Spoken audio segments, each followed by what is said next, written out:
I bow to Supreme Almighty God. I bow to saints and sages of all the religions and of all the times. I bow to the lineage of Kriya Yoga masters. I bow to my Gurudev, Baba Hariharananda ji, and I bow to my Guruji, Baba Pragyanananda ji, and I bow to the living power of God abiding in each one of you.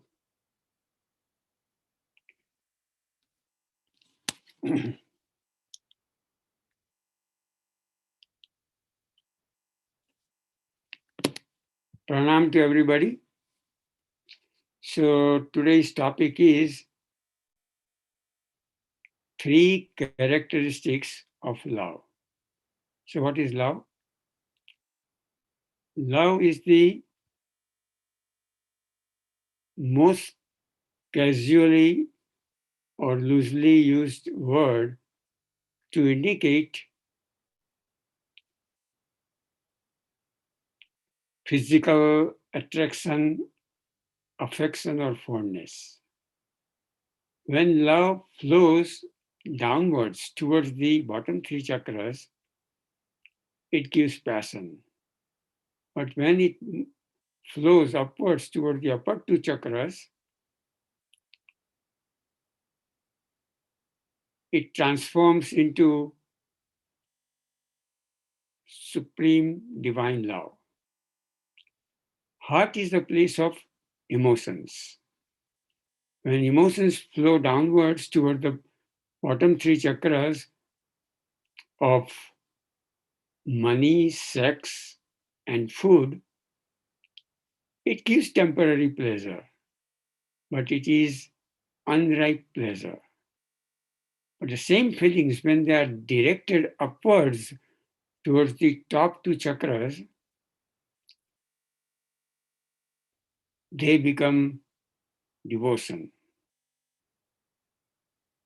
So love, when most of the people fall in love, but we have to rise in love towards all-encompassing love. So in order to love, we must first love ourselves. We have to go inwards because our soul is abiding within us. Soul is God and God is love. So we have to first love ourselves. But some people, because they have done something wrong, bad in their life, so they don't have self-respect for themselves. They don't have self-esteem. They think that they are not worthy of God's love.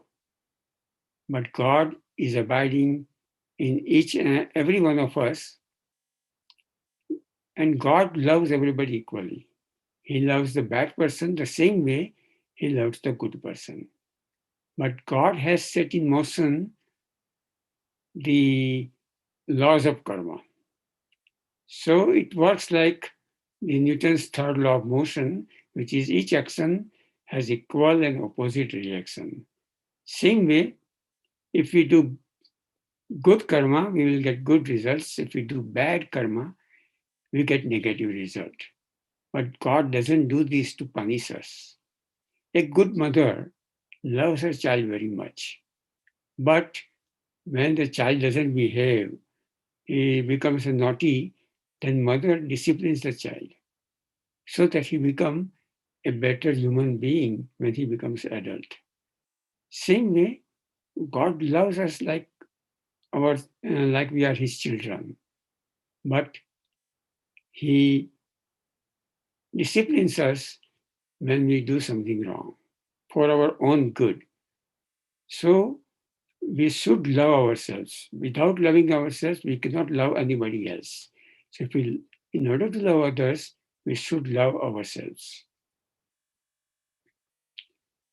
Once we learn how to love ourselves, then we have to learn how to love our family members.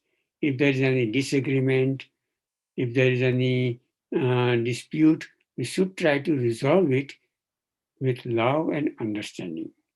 And the next stage is to love our neighbors. And as the pot filled with water, if you keep pouring water, it will overflow. Similarly, our love should flow from one neighbor to another neighbor, to another neighbor. And like this, from smaller circle, we have to expand our love to the larger circle.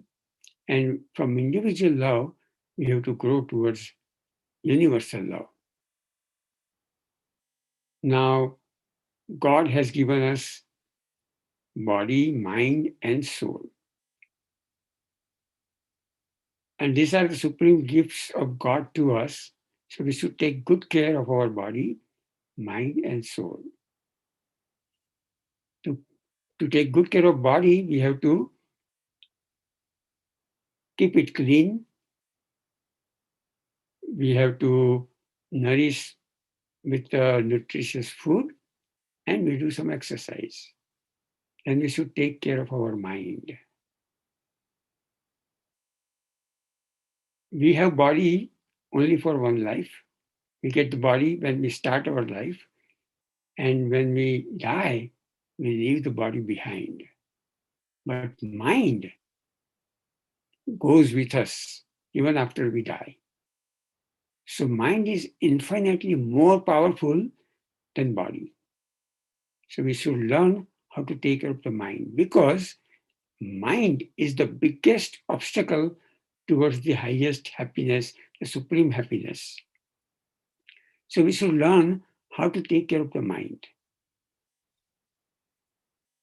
Because when we enjoy the world, or when we enjoy the objects of the world, we enjoy with the mind and senses. But this enjoyment is only temporary. It doesn't give us the permanent happiness. Because it is the nature of the mind to be restless. It is the nature of the mind not to be satisfied with anything. So with mind and senses, we cannot enjoy anything permanently. The permanent enjoyment or permanent joy, happiness comes with God. And God is not in the mind, God is beyond mind. So if we want to find that joy, happiness, pure love, then we have to go beyond mind. We have to control the thoughts in our mind. And we all know it is so difficult to control the mind. So negative thoughts may come in the mind, but we should not pay too much attention to negative thoughts. When the negative thought comes, pray to God and gurus to make us free from the negative thoughts. The best way to control the thoughts is to observe the breath. Try your best to observe the breath all the time. It is easier said than done, but we have to try our best. If you really want to progress spiritually, if you really want to find that everlasting joy and happiness. Also, we can, whenever mind is idle, don't let our mind to be idle. Because when the mind is idle mind is devil's workshop. According to Guruji, lazy mind is crazy mind. So we always have to try to keep our mind occupied. When mind is idle, we can sing the uh, devotional song to God. We can chant. We can watch our breath. And whenever we are free, we can read the spiritual books written by God-realized masters. Even their words are so powerful, even through their writing, they send a spiritual energy towards us, and that helps us. So this, and also another thing to do is to do the introspection. See what my bad qualities are. What have I done wrong today? Why I got angry? Why I got upset? What can I do so that I don't get angry? I remain peaceful and calm. So do the introspection like that, because most of the people find it very difficult to observe the mind. But we should try to observe the mind, because people in the relationship, it is a human nature to always look at the negative qualities of other. Sarda Devi, the divine companion of Ramakrishna Paramahansa, says that finding fault is not our job, it is Guru's job. So leave it to Gurus. They will, when they see the defect in a disciple, they will point it out to the disciple to rectify his mistake. But we should not look at other people's fault. We should look at our own faults, our own weaknesses, and try to correct our weaknesses. When we see the fault in others, we can pray to God, oh God, why these things are visible in me? I mean, why these things are visible to me in other people? I am not here to find faults in other people. I have come here to find some peace, happiness, and joy. I have come here to find some bliss. So help me, guide me, and make me free, and help me to see help me to correct my own mistakes. Many people want other people to do the things according to their own thinking and ideas. They don't accept other people as they are, but they want to change other people according to their thinking and ideas, but they don't want to change themselves. So these are the things that we should change, at least try to change. Try to change. It is not easy, because it is always easier said than done, but we should make sincere effort to make changes in our life. Otherwise, eternity is long enough to suffer. If we really want to become free from one unhappiness and grow spiritually towards happiness, we should make strong effort. Now, as we grow spiritually on our spiritual path, our love from the individual love, it expands and becomes more pure and divine love. So now, what are the three characteristics of love? When we talk about uh, three characteristics, when we talk about the love and characteristics, we are talking about the divine love. Swami Vivekananda says that love can be represented by a triangle.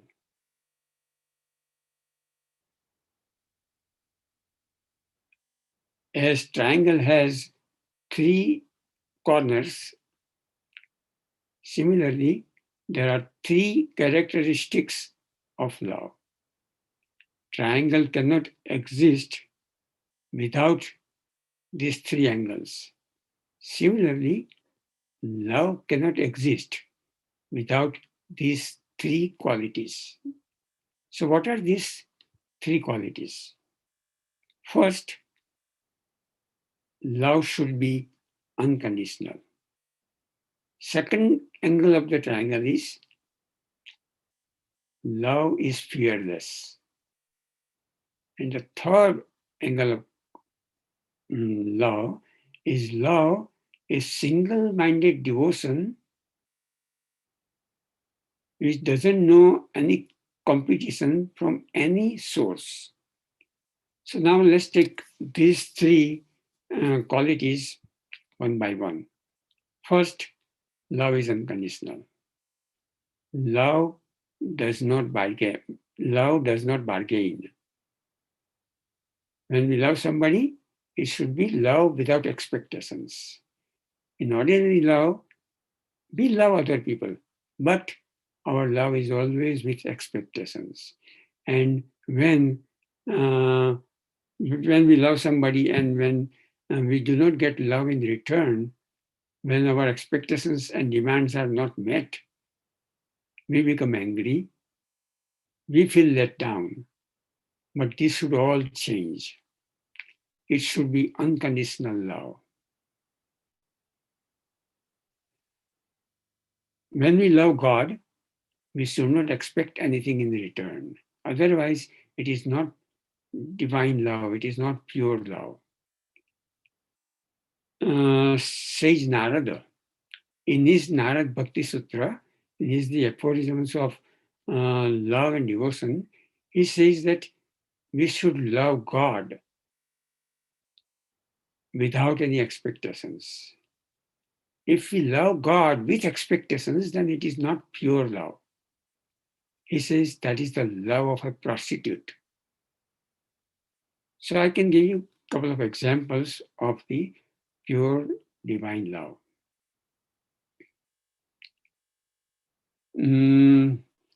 First, there is a story of the king. One king, he goes to forest and he meets there a sage. While talking to him, he was really very impressed by the wisdom and spirituality of the sage. So he invited the sage to come to visit his palace. But sage said no. But king insisted, and after a lot of insistence by the king, finally sage says, okay, I'll come to your palace. So when the sage goes to the palace, he sees that king was absorbed into prayer. And he was praying to God of God, please make me a mighty emperor. Please help me expand my kingdom. Give me more glory, more name, prestige. So he was praying like that. He was praying silently, but the sage could read his mind. So when the king got up from his prayer, he wanted to give him a gift. But the sage left, saying that I don't accept gift from a beggar, because his prayer, he was begging for something from God. There's another story. In that story, there were two men. One was the priest, another was a very poor, hardworking man. Both of them died on the same day at the same time. So they were taken to God for a judgment. Now the priest, he was spending a lot of time in the temple. He was praying to God. And this hardworking man, he has to support his family. So he had no time to pray. He was working very hard. So God sentenced the priest to go to hell, and he sent this hardworking man to heaven. So the priest was surprised. So he asked God, I want explanation. Why I am being sent to hell? So God, with very lot of love, he said, my dear child, I know you spent a lot of time in the temple.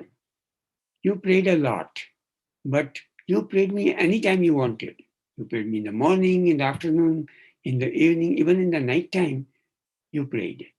And what your prayer was? In your prayer, you were asking me to fulfill all your desires, your ambitions. And you kept asking me that I want this, I want that, and you kept begging for things from me. That is why you have to go to hell. But this hardworking man, he was doing his duty properly.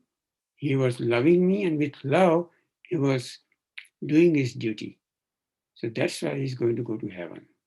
So this is another example of love others and love God without any expectations. Okay. Now, the second angle of the triangle is fearfulness. Love and fear cannot coexist. If there is fear, then we cannot love God freely. If there is love, there will be no fear. Fear stems from insecurity.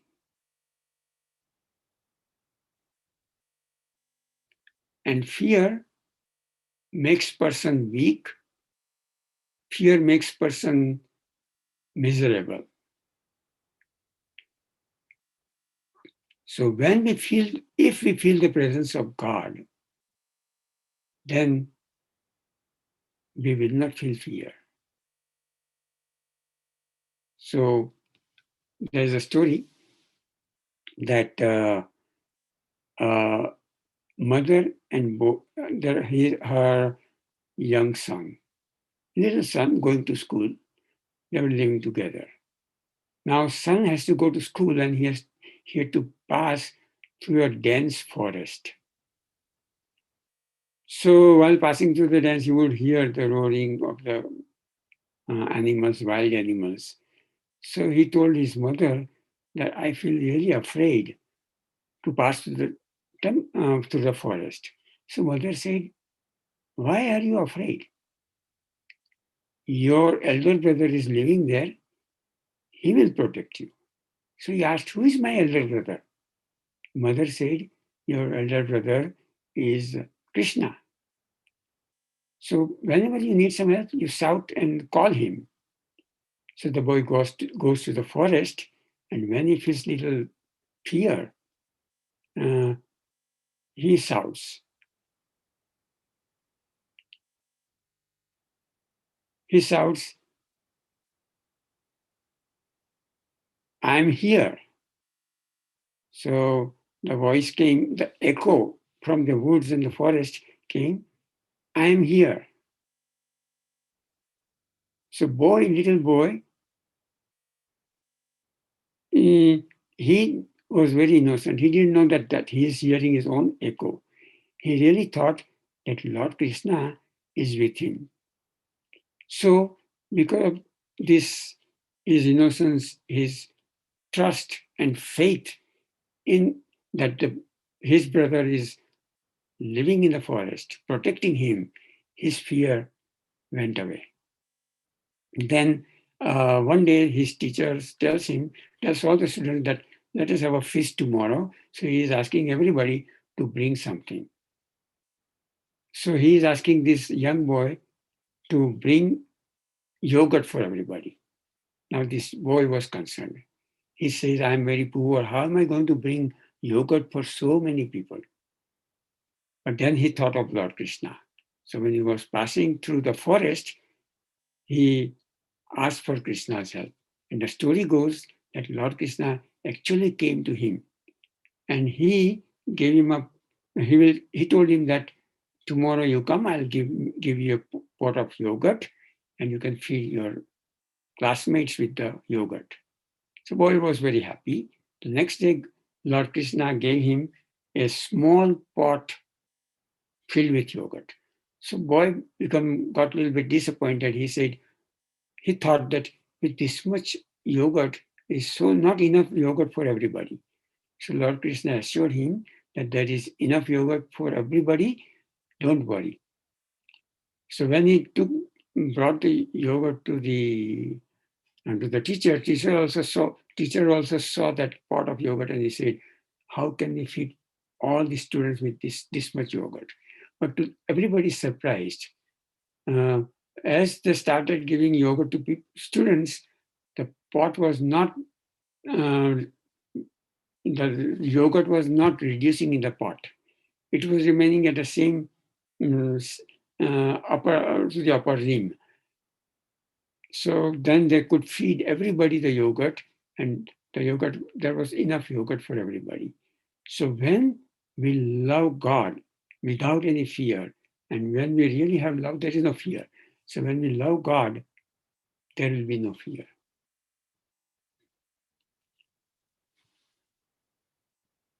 Now,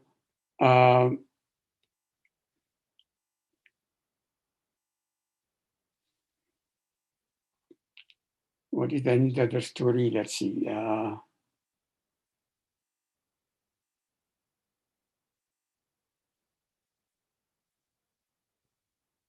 Okay, there is another story that one saint who had to pass through a dense forest.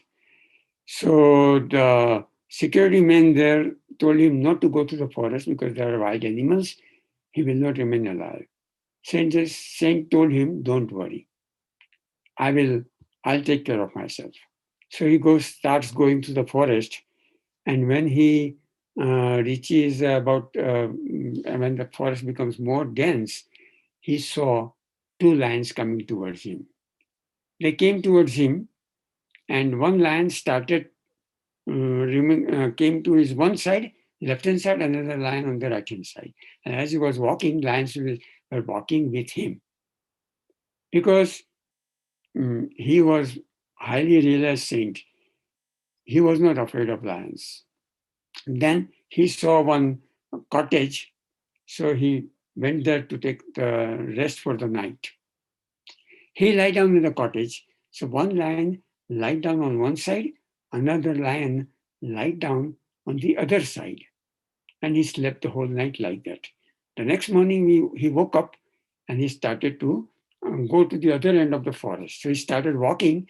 So two lions were escorting him with to go to the other side. So when the end of the forest was approaching, uh, the lions stood there. Uh, they said farewell to the sage, and sage said bye, and he left. So there was no fear because he sage loved God. He could see presence of God in the two lions. In another story, the sage was sleeping in his cottage, and it was very hot summertime. So he had an earthen pot filled with water to drink at the night. So in the middle of the night, he woke up and he wanted to drink water, but he saw a snake coiled around the neck of the pot. He was not afraid because he loved God. He was seeing God in the snake also. So uh, he addressed to the snake, "Oh, snake God, I want to drink water. Will you please move away?" So the snake uncoiled himself, went to the little bit further away. The, the, the sage drank water, and after he finished drinking water, he lied down. Snake again came and coiled around the neck of the earthen pot. So when there is love for God, there is no fear. So Ramakrishna Paramahansa also, he loved God, Divine Mother, very much. And those people who have experimented with spirituality, with humbleness, prayer, love, and meditation, they know what truth is. And those people who know the truth, they are the strongest and most fearless people in this world because of what they have realized. What they have realized? That I am not body and mind. So I am the eternal soul. The body was born and body will die one day. But as a soul, I'm never going to die. I'll live forever.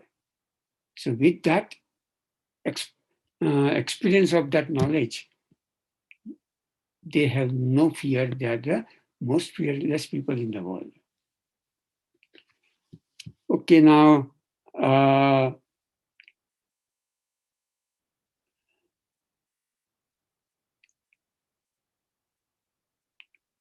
I think I can tell you a little bit story about Swami Vivekananda.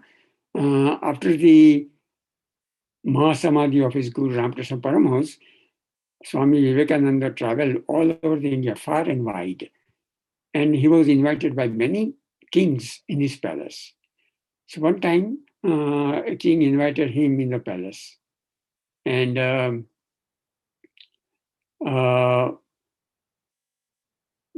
so Vivekananda went in his palace. Now, this king did not believe in God the way most of the people in India believe in God, in the form of God. He was not believing in the form of God. So he was ridiculing these people and making fun of them. So Swami Vivekananda, when he was standing on the hall, he saw a big, huge picture of this king's father. So he told king's minister to take that picture down. So the minister was surprised. He says, "What?" So the king says, "I say to you, bring the picture down and spit on it." So the minister says, "What? Are you crazy?" So Vivekananda says that is not his father. It is canvas and some paint on it. So spit on it, obey me. So the king, when he was listening to this thing, he started getting very angry. And he says, "Don't you see that when you are insulting my father, you are insulting me?" So Vivekananda says, "But it is canvas and it is some paint on it. It is not your father." The king says, "Are you thinking me as a fool? I can see that it is canvas and paint, but it is my father's picture. I love him, and when I look at the picture, I remember how much I love him." So then Vivekananda says that the same way you feel love for your father when you look at the picture. Similarly, people in India, when they look at the flower or tree or the stars or even the statue of God, they feel love for God. So you should not ridicule them and make fun of them. So that day, King learned a big lesson from Vivekananda. So Vivekananda, in those days, and we all know that kings are really crazy. They can, when you insult them like that, they can put you in jail or they can even sentence you to death. But Vivekananda, knowing God, he had no fear. So now let's talk about the third angle of triangle. Third angle of triangle is that the love is single-minded devotion which knows no competition from any other source. Now, we can have uh, that highest kind of love towards the highest ideal, God. So those people who are highly evolved, they can only feel this pure love towards the highest ideal to God. And God, when we love God, there is no competition, no rivalry, because God is abiding in everybody. God loves everybody equally. So rivalry comes when two or more people want something which only one person can have. So jealousy and mm, jealousy and competition is the result of such rivalry. But when we love God, the real love for God makes us free from many, many imperfections, many negatives of the life.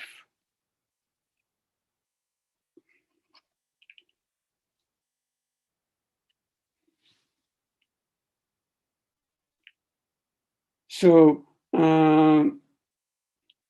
divine love resolves any sense of distance, any feeling of difference, and brings in us the state of harmony and gives us absolute unity, absolute oneness with God. So when our love grows higher and higher, becomes more and more pure and divine, it is called bhakti. Bhakti means devotion, and devotion is means total surrender. So when we have devotion, our individual consciousness dissolves into supreme consciousness.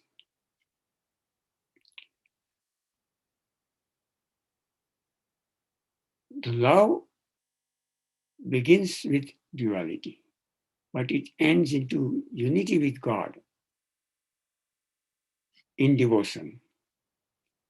Love cannot exist without duality, but the devotion, there is unity in devotion. So devotion, love is the beginning stage of devotion, while devotion is the ultimate stage of love. Perfect love means total unity, absolute oneness with our beloved. When I say beloved, means God, our beloved God. When we are attached to this world, we have disappointments and unhappiness. But when we love God, there is all encompassing joy and happiness.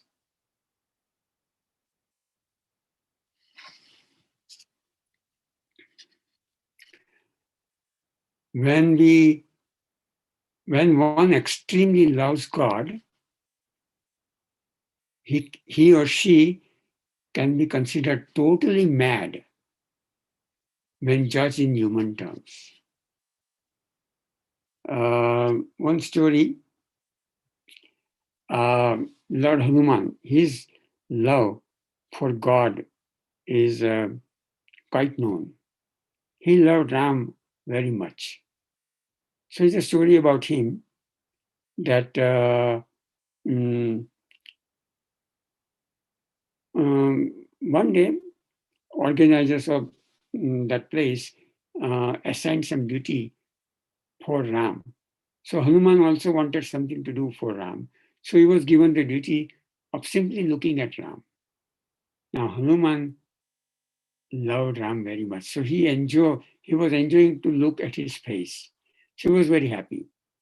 So he started looking, during the whole day he was looking at face of Ram. But when the night came, the trouble came.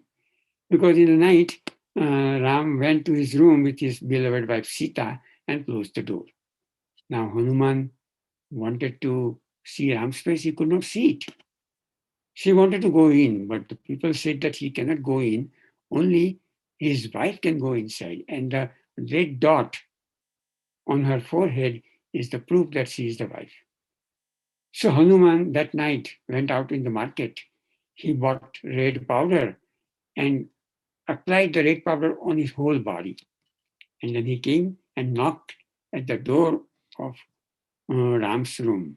Ram inquired, what did he want? What did he want from him? So Hanuman said that Sita has put one dot on the forehead and she can be with you. But my whole body is red covered with the red color.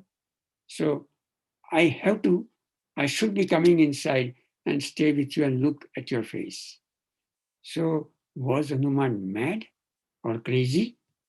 Well, when we judge from the human term, he was really mad.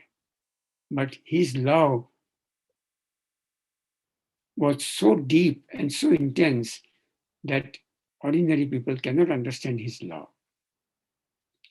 So this is one example of love and devotion. Another example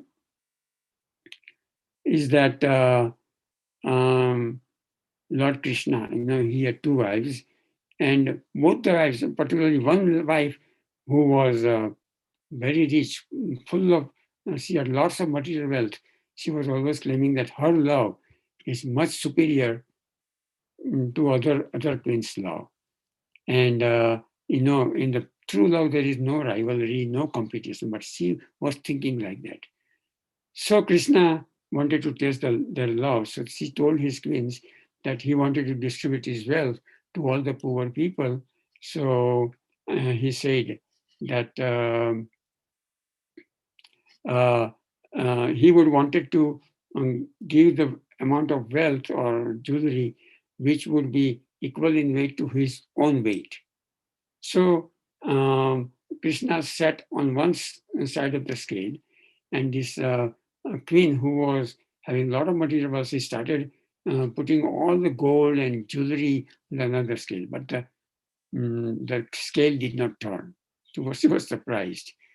The other queen, she loved Lord Krishna very much, and she prayed, oh Krishna, I love you so much, and this is how much I love you. And she put one tulsi leaf in the another part of the scale, and the scale turned. So this is how much she loved Lord Krishna, and there is no, you cannot measure the love. It is infinite. There are many stories like this for the devotion, but I think I want to talk about some obstacles very quickly because we are running out of time. So there are obstacles in the path of love. One I already discussed is our mind. Mind is the biggest obstacle. Another one is ego, is another big obstacle. And what is the cause of ego?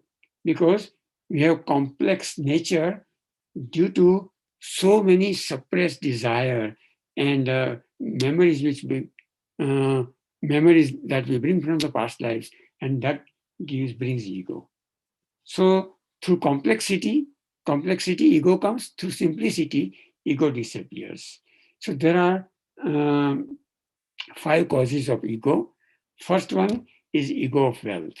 People who are very wealthy, they are very arrogant, and they have lots of pride. But we have to remember that uh, this wealth is not going to remain with us forever. One day when we die, we leave this body, we, this wealth is not going to go with us. Then there is ego of gender. There is no, um, there is between man and woman, there is nobody superior because God, we are made in God's image. We have come from joy. The Upanishad says, we have come from joy, we grow in joy, and we merge into joy. So we have joy means God. So we have come from God, and we grow in joy. That means we become more pure and divine, and we feel more and more joy. And one day, ultimately, when we reach the higher stage, we merge into that joy. So man and woman are complements for each other, and without one gender, another gender is incomplete. So the third one, ego, is the ego of health, strength, and beauty. So beauty comes to us from our past lives and uh, from uh, from our parents. And beauty doesn't remain with us forever. One day, as we grow older, our beauty goes away, and then beauty doesn't remain with us. And there is ego, status, and position. Some people love their position, status so much that they are very proud of their love, status, and they always want praise. And then the last one is the ego of religion. Uh, People are not tolerant of other people's religion uh, due to sense of misguided arrogance and disunity. So Hindus, Muslims, Jewish, Christians, they don't want to believe, and they don't want to accept the belief and faith of other religions. And because of that, there is a lot of bloodshed. So we should not keep the ego of the religion, um, because ego is the greatest obstacle on the path of spirituality. So to get rid of ego, either we increase the ego to infinity or reduce to nothing. So when we think that we are one with God, in Bible, Jesus Christ says that we are made in the image of God. And God, he also said, Jesus Christ, that I and my Father are one. So that is the supreme ego, highest kind of ego. But we can also reduce our ego to nothing when we become humble and love God. So, but in reality, so increasing ego to infinity or reducing the ego to nothing are one and the same thing. So these are the obstacles on the path of ego. There's another obstacle is the influence of food habits. We become what we eat. So food has the effect on our mind. And the third one is laziness and lethargy. So we should be not lazy. We should meditate sincerely and discipline our mind to meditate every day. So we are running out of time. So I will stop here and with the prayer.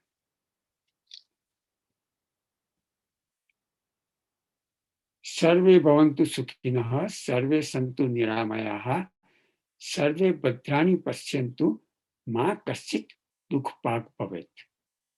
May everybody be happy and healthy. May everybody see auspiciousness. No one have let no one have a share in suffering and sorrow. Everybody be happy, full of joy and peace. So now let us meditate for about 15 minutes. So please close your eyes, sit straight, and take your concentration inside your head between the two eyebrows. Breathe normally, but keeping your concentration between the two eyebrows about 3 to 4 inches inside your head from the midpoint between the two eyebrows, or about 7 to 9 centimeters inside your head. Your soul is there near the pituitary. Concentrate there, breathing normally, and watch your breath. Breath is going in, breath is coming out. Just observe your breath.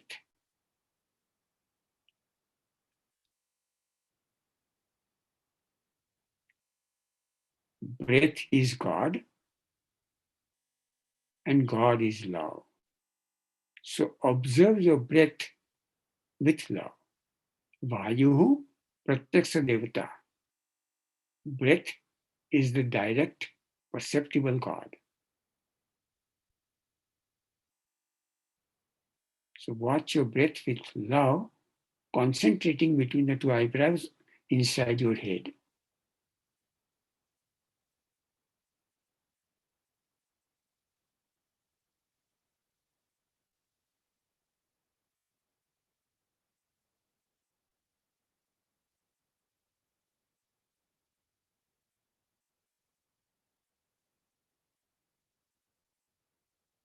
Now, take slow, long, deep inhalation. Bring love within. Slow, long, deep exhalation.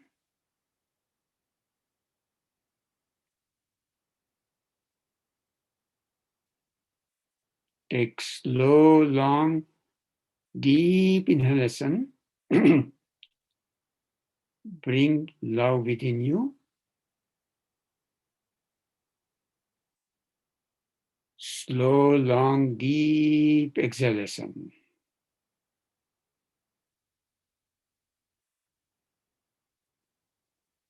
Slow, long, deep inhalation. Love. Slow, long, deep exhalation.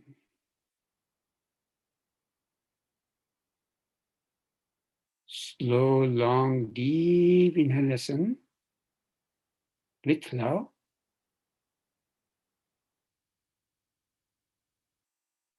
Slow, long, deep exhalation. Spread peace around you. Slow, long, deep inhalation. Bring pure love within. Slow, long, deep exhalation. Spread peace around you. Slow, long, deep inhalation. Peace. Slow, long, deep exhalation. Spread love around you. Give love. Slow, long, deep inhalation. Peace.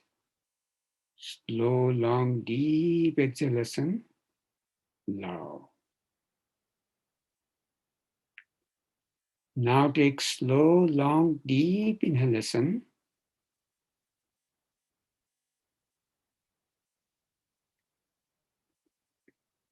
Hold your breath. Holding the breath, bend forward as much as you can and then exhale. After you exhale, normal breathing, keeping your concentration between the two eyebrows. Your soul is there, God is there, love Him. About 3 to 4 inches inside or 7 to 9 centimeters inside your head. Normal breathing, keeping concentration between the two eyebrows inside your head. Observe your breath. Love your breath.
Normal breathing. Feel that peace and calmness.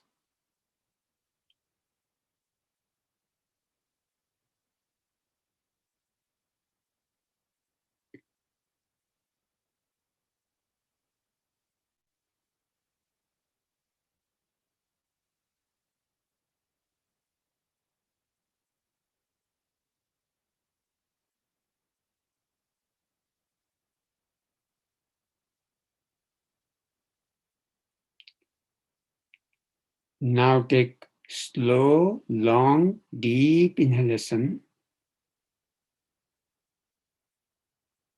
Hold the breath. Holding the breath, slowly sit up and exhale. After you exhale, normal breathing.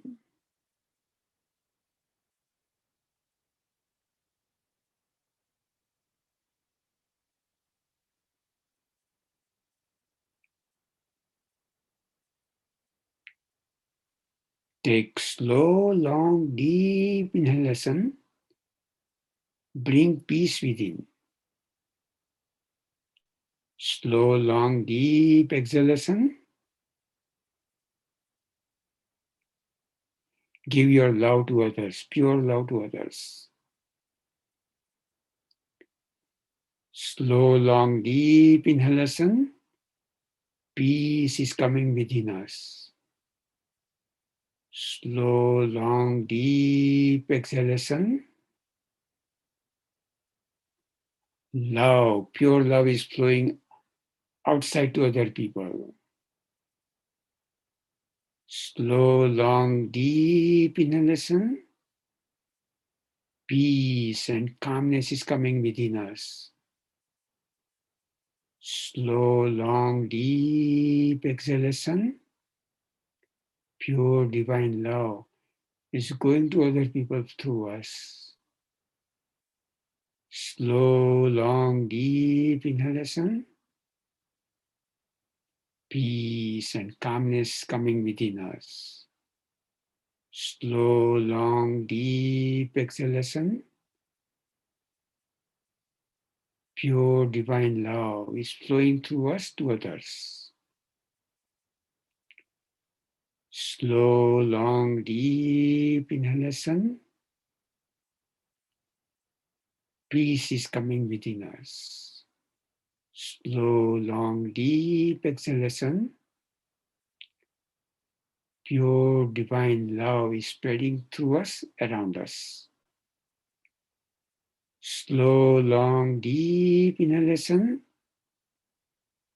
Peace and calmness coming within us. Slow, long, deep exhalation. Pure love spreading around. Slow, long, deep inhalation. Peace and calmness coming within us. Slow, long, deep exhalation. Pure love spreading around us. Slow, long, deep inhalation.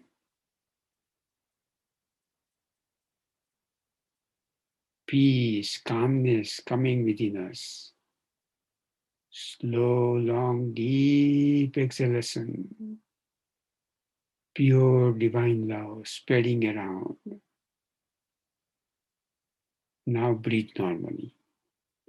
Breathing normally, concentrating between the two eyebrows. Inside your head, 3 to 4 inches inside or 7 to 9 centimeters inside, near the pituitary gland, our soul is there. God is there. God is love. So concentrate there with love.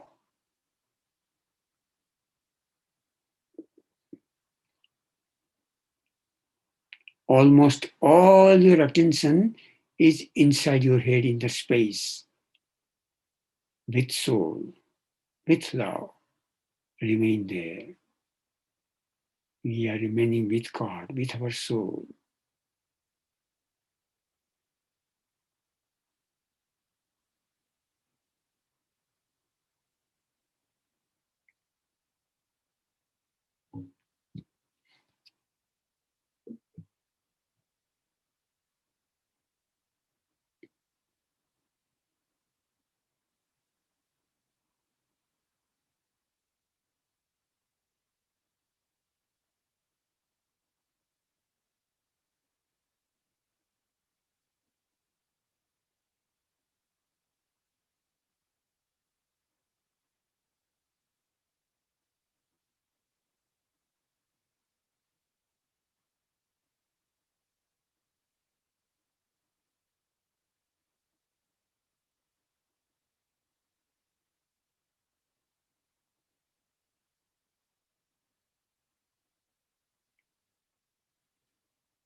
Feel that peace and calmness.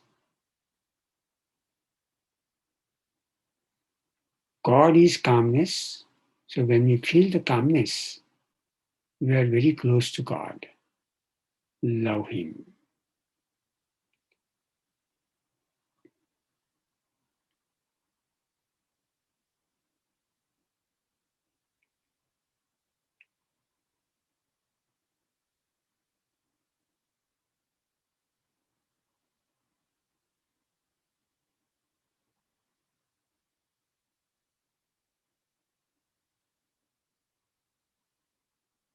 Slowly open your eyes,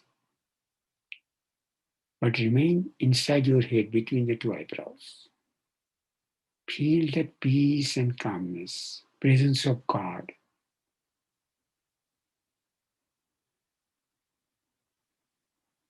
Perceive that higher level of consciousness. Love Him.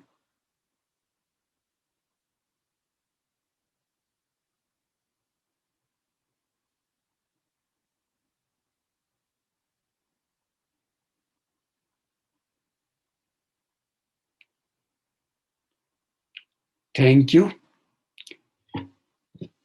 May God and Gurus bless us all with peace, happiness, and joy in life. Pranam.